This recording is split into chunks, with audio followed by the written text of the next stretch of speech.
हा बाबा, काय झालं? तुम्ही कोर्टात गेलेलात ना? हा मी नाही ते मी सगळं सांगतो तुला नंतर. मला फक्त आता एक गोष्ट खरी खरी सांग. सारंग आलाय जेवायला घरी? हो, सारंग आणि ओवी दोघंही आलेत. तू बोलवलंस त्याला जेवायला घरी? बाबा, मी का बोलवेन त्यांना? अबीरचे पराक्रम आहेत हे सगळे.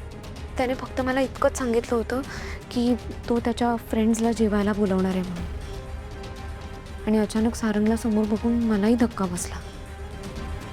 पण बाबा, तुम्हाला कसं कळलंय सगळं? तुम्ही कोर्टात आहात ना? ते मी घरी आल्यावर तुला सविस्तर सांगतो. तू काळजी करू नको. हा मी ठेवतो फोन. झालं समाधान? सावलीने दिलेला शब्द मोडलेला नाही. ती मनाने साफ आहे. दिलेला शब्द ती प्रामाणिकपणे पाळते हे तुलाही उत्तम माहिती आहे. कळलं ना? पण तिलोत्तमा, एक बरं झालं तू मला सगळं सांगितलं. चांगलं झालं. चांगलं झालं म्हणजे? हा म्हणजे काय, आता सारंगने आम्हाला एवढी मदत केली. नेमका तो आज आमच्या घरी जेवायला आलाय. त्याचा पाहुणचार करण्यासाठी मला घरी जावं लागणार ना, आणि तेही वेळेत. जातो हा. बरं तिलोत्तमा, शब्द सावलीने नाही तू मोडलायस. त्यामुळे सावलीने जो तुला शब्द दिलाय ना, त्यातनं ती आता पूर्णपणे मोकळी झालेली आहे.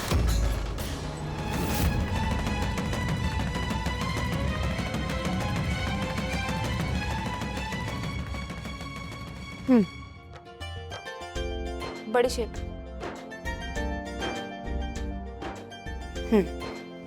ओवी, बडीशेप हवी आहे? घे. हे घे रे.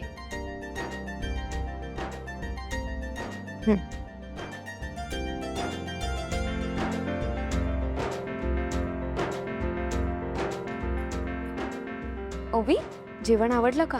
तुझ्या आईसारखं झालं होतं ना, की काही कमी जास्त होतं? मला तर वाटलं मी माझ्या आईच्या हाताचं जेवण खाते. एकदम भारी होतं. ओवी, माझ्या भावाने पण तेवढीच हेल्प केली असते बघा आईची.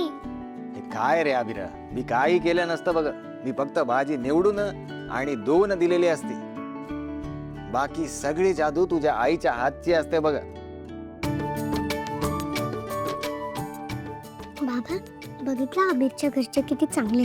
आपण पण त्यांना आपल्या घरी जेवायला बोलूया. डन.